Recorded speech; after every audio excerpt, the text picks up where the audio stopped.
Good morning, everyone. Welcome to my weekly show, How to Care for a Loved One with Dementia. My name is Roseanne Burke, and each week I share a family caregiving tip. If you were watching my videos prior to the Christmas break, thank you very much for returning. And if you're watching for the very first time, then welcome. And thanks for being here. So today I'd like to chat about goals. And being the start of the new year, there's a lot of talk about New Year's resolutions, and people either love them or hate them or love to hate them. And personally, I'm not a big fan because I've just never seen the difference of setting a resolution in my life. I am, however, a fan of goals. So specifically today, I want to chat about the importance of caregivers setting a self-care goal. So if you are on a caregiving journey, it's absolutely necessary that you pay attention to your own physical and mental well-being, and that you spend some time taking positive steps to make sure you stay healthy. So the caregiving journey is a partnership between you and your loved one, and you not only take care of your loved one, you absolutely have to take care of yourself as well. Otherwise, you'll be no good to anyone.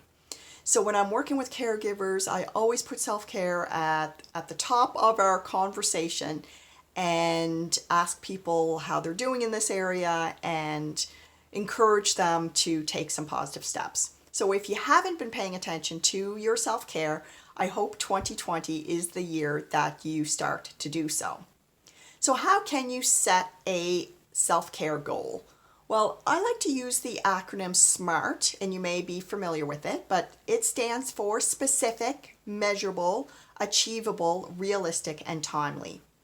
So, for example, if you say, I'm going to socialize with friends more or get out of the house more often, that's not specific enough. You won't know if you've achieved it or not. There's no time frame around it. More often is just too vague.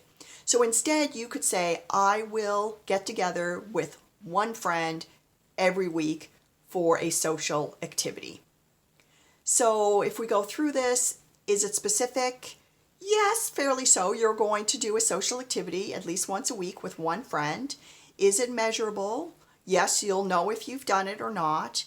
Is it achievable? This is where you need to think about barriers or things that could prevent you from achieving the goal, and either finding ways to sidestep those barriers or adjusting or reevaluating the goal if need be. Is it realistic? And I think this is where a lot of people sort of fall short, in that we set goals that are too lofty, too pie in the sky. We don't achieve them, so we get disappointed in ourselves and the whole thing goes by the wayside because we say, well, we tried that and it didn't work. So it's really important that we be honest about what's realistic for us right now, where we're at. And is it timely? It needs to be specific with a time frame, once a day, once a week, once a month, but it can't just be sometime. That's not going to cut it. Okay, and then I like to follow the goal up with a quick and dirty sort of action plan. So how are you going to put this into motion?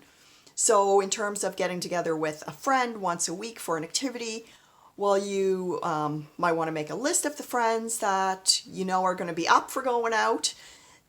Make sure you know how to contact them. Know when maybe the best time is to reach them or to get together with them. You might make a list of places you want to go, museums, art galleries you'd like to visit, new restaurants to try, a park to go for a walk in. Sort of think about when is going to be the best time for this activity to take place. So again, just thinking through the steps and putting a few things maybe on paper that you can then execute on and carry out so that you see your goal through to completion. So I hope this makes sense. And again, I hope you're going to make 2020 the year that self-care is non-negotiable. And if you need any help with this at all, I'm available as a caregiver coach, and I love to help people achieve their wellness goals, as well as other caregiving goals that are required for both yourself and your loved one. Okay, thank you very much. If you're watching on Facebook, please like my page, Keji Consulting. If you're on YouTube, please hit subscribe. Thank you very much. Until next time, stay well and Happy New Year.